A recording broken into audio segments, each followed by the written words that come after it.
आज हम प्रश्नावली 2.2 प्रश्नावली में पढ़ेंगे। इसका जो पहला प्रश्न है जो आपको दिखाई दे रहा होगा, या आप किताब से भी उसको पढ़ सकते हो। क्या प्रश्न है? निम्नलिखित पर बहुपद, अब आपको बहुपद क्या है?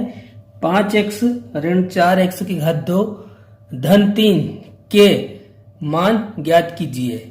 अब इसमें पहला सवाल x बराबर 0 पे, x बराबर ऋण 1 पर और x बराबर 2 पर। कहने का मतलब ये है कि इसमें जो बहुपद है 5x ऋण 4x की घात 2 धन 3 में x बराबर पहले 0 रखना है, फिर x बराबर ऋण 1 रखना है दूसरे सवाल में, तीसरे में x बराबर 2 रखना है और इसमें वैल्यू आएगी, उस वैल्यू को हमको पता लगाना है। ठीक है, जब हम इसको हल करेंगे तो आपको यह आसानी से समझ में आ जाएगा। जैसे हम पहला सवाल करते हैं, पहला सवाल आपका क्या है? x बराबर 0 और आपका बहुपद क्या है? तो बहुपद लिखा आपने, इसका हल पहले का।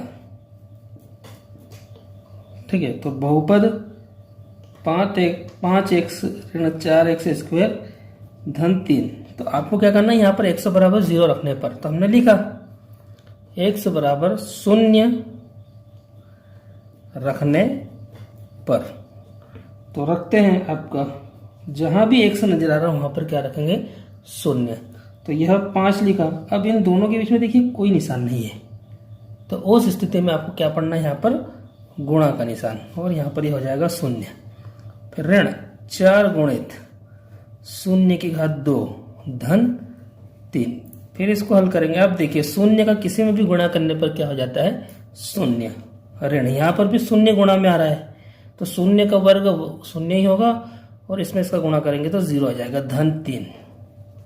तो 3 में 0 को घटाना है, 0 को जोड़ना है, तो इसका मतलब आपका जो आंसर कितना हो जाएगा? 3 हो जाएगा। ये आपको समझ में आया होगा। उसके बाद है आपका दूसरा प्रश्न, x बराबर ऋण 1। ठीक है, तो हल लिखा आपने, क्या लिखा? आपका बहुपद पहले तो उतार दिया आपने। बहुपद क्या है आपका? 5x ऋण 4x की घात 2 धन 3। अब आपको क्या करना है?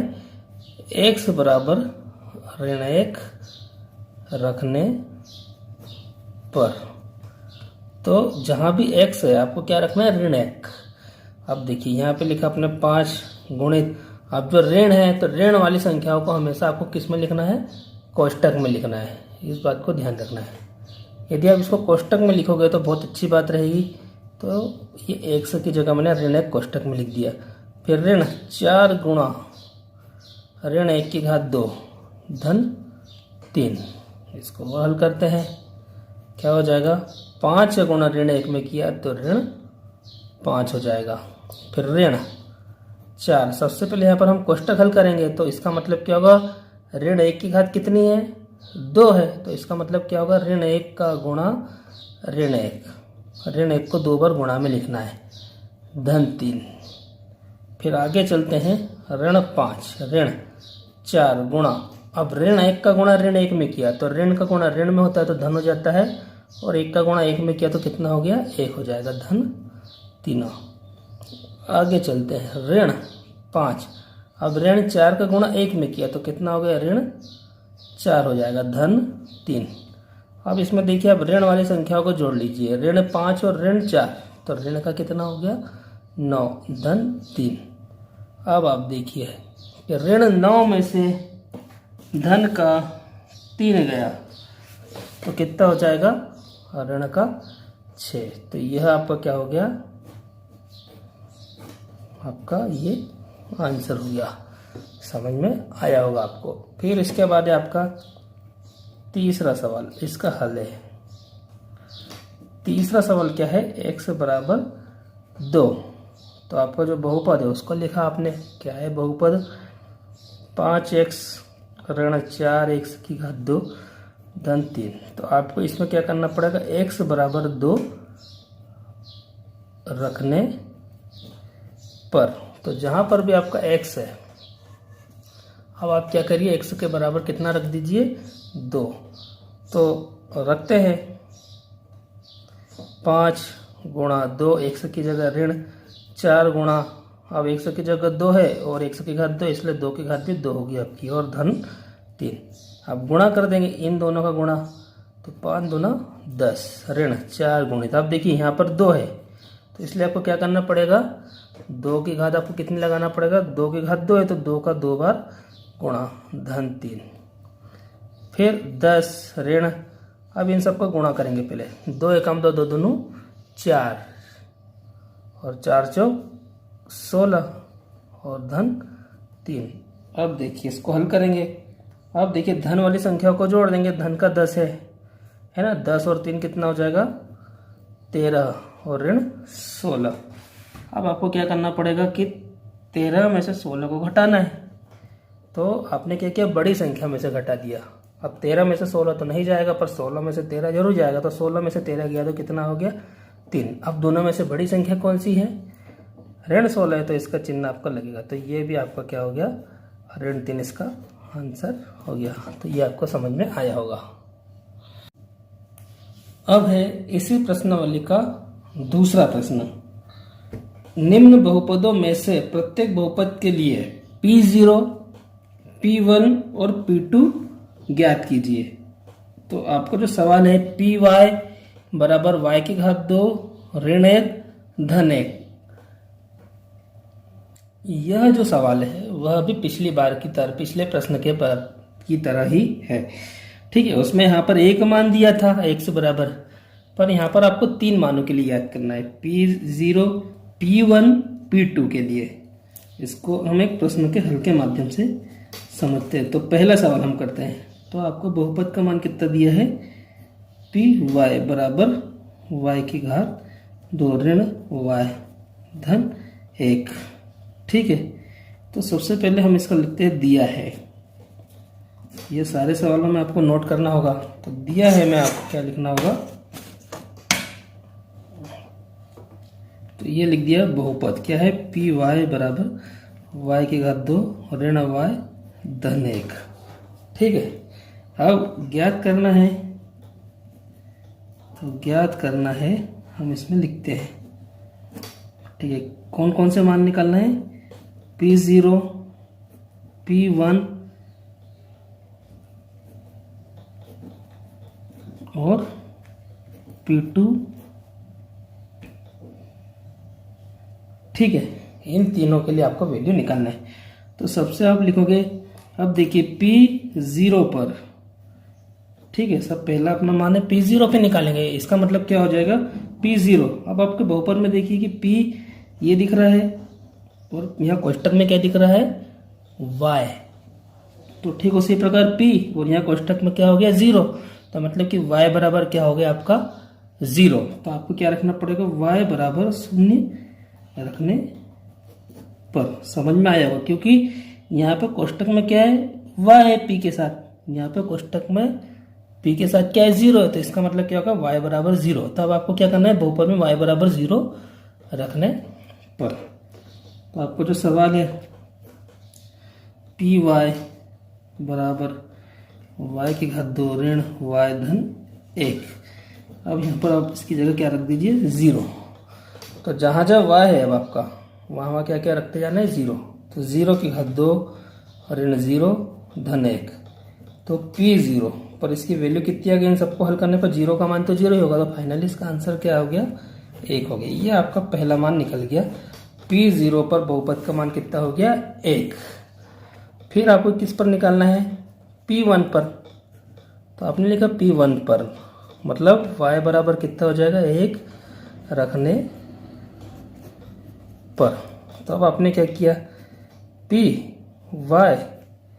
बराबर y की घात 2 ऋण y धन 1, तो आपको क्या करना है y के बराबर अब आपको क्या रखते जाना है 1 1, तो यहाँ 1 रख दिया, 1 की घात 2 ऋण 1 y की जगह ये हो जाएगा धन 1, इस सबको हल कर दिया P1। अब देखिए ये माइनस का 1 और ये प्लस का, तो ये दोनों क्या हो जाएंगे घट जाएंगे। अब 1 की घात 2 करोगे तो कितना होगा 1 ही होगा, तो ये दूसरा भी मान निकल गया। तीसरा मान क्या है P2 पर, तो P2 पर, मतलब कि y बराबर 2 रखने पर। तो आपने लिख दिया p y बराबर y की घात 2 ऋण y धन 1। आपको ये बहुपद में तीनों में ही इसी के मान रखना है जो दिया है, आपको पूछा गया है। तो आपने रख दिया यहाँ पे 2 रख दिया, 2 की घात 2 ऋण 2 हो जाएगा। अब यहाँ पर y की जगह 2 रखेंगे तो और धन 1। अब p2, अब 2 की घात 2 करोगे तो 2 का वर्ग कितना होता है आपका 4 होता है, ऋण 2 का 2 ही और धन 1। अब इसको थोड़ा सा घटा लेंगे हम, तो p2 पर हो जाएगा 4 में से 2 गया तो 2 हो जाएगा और धन 1। तो p2 पर इसकी वैल्यू कितनी हो जाएगी आपकी 3 हो जाएगी। इस तरह से यह सवाल आपको समझ में आया होगा। तो आंसर क्या लिखेंगे, तो आपको तीनों ही आंसर लिखना पड़ेगा। पहला आंसर क्या था, p0 पर कितना मान आया 1। दूसरा p क्या था आपका 1 था, तो p1 पर अभी आपका मान 1 आया। और तीसरा जो आंसर निकला आपका p2 पर, इस पे भी कितना आंसर आया 3। तो यह सवाल आपको समझ में आया होगा।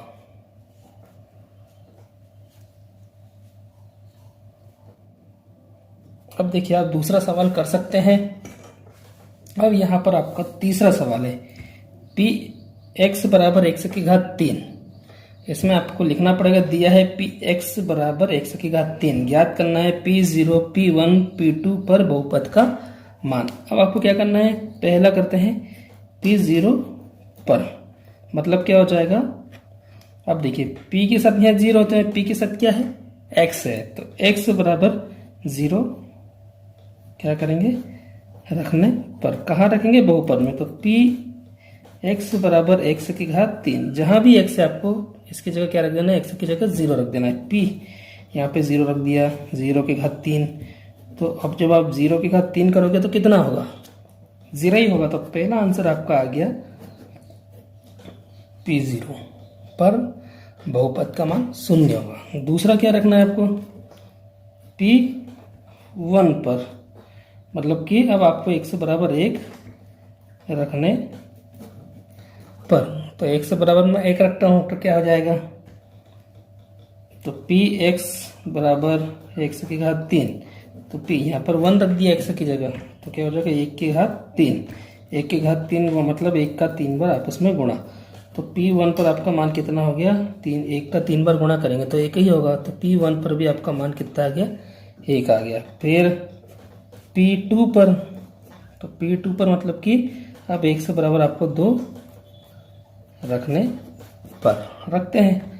तो px और यहाँ पर x की घात 3।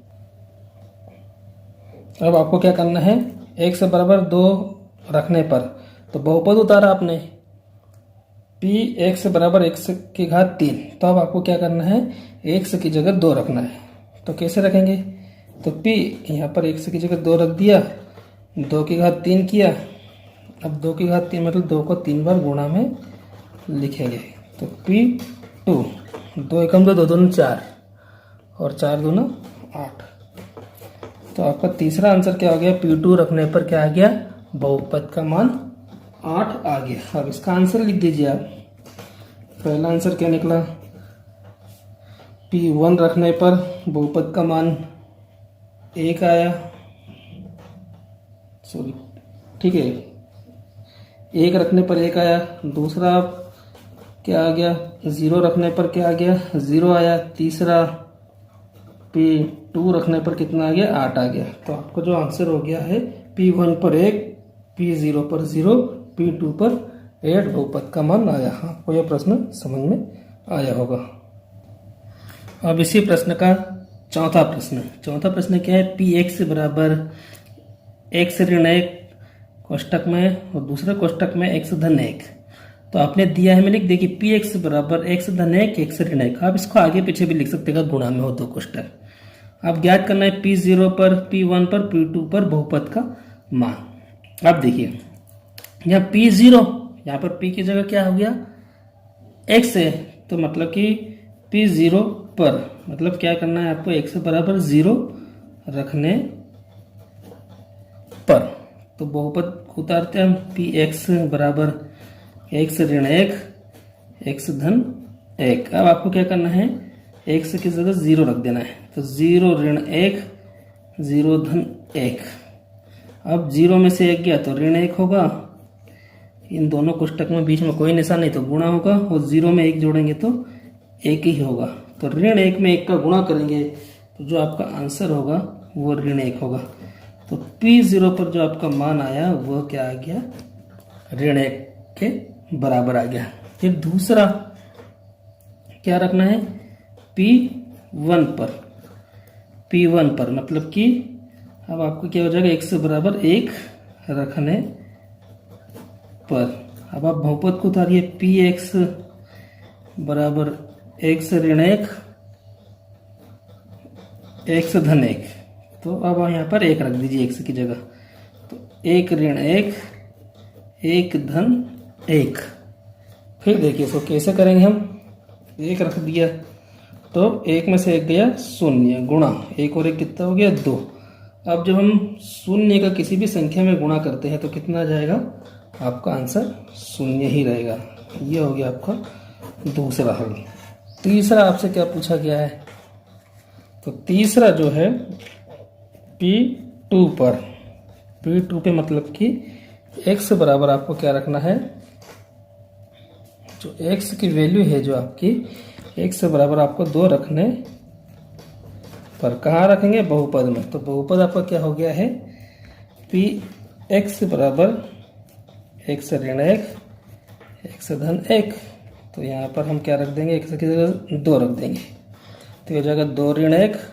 फिर यहाँ कोष्टक के बीच में कोई निशान नहीं तो गुणा का लगा दो आप, तो यहाँ हो जाएगा आपका 2 धन 1। इसको हल करते हैं, 2 में से 1 गया, 2 में से 1 को घटाना है तो कितना हो जाएगा 1 गुणा 2 और 1 कितना हो गया 3 हो गया। आप क्या करना है, 1 का 3 में गुणा तो कितना हो गया 3। तो P2 पर आपकी जो वैल्यू आई है वह 3 आ गई। अब आपके इसके आंसर लिख दीजिए। पहला सवाल, जो P0 पर रखने पर बहुपद का मान कितना हो गया, ऋण 1 हो गया। दूसरा, P1 रखने पर बहुपद का मान कितना हो गया, 0 हो गया। तीसरा, P2 रखने पर बहुपद का मान कितना हो गया, 3 हो गया। अब इस प्रश्नावली में एक सवाल छोड़ दिया गया है जो आपको करके बताना होगा।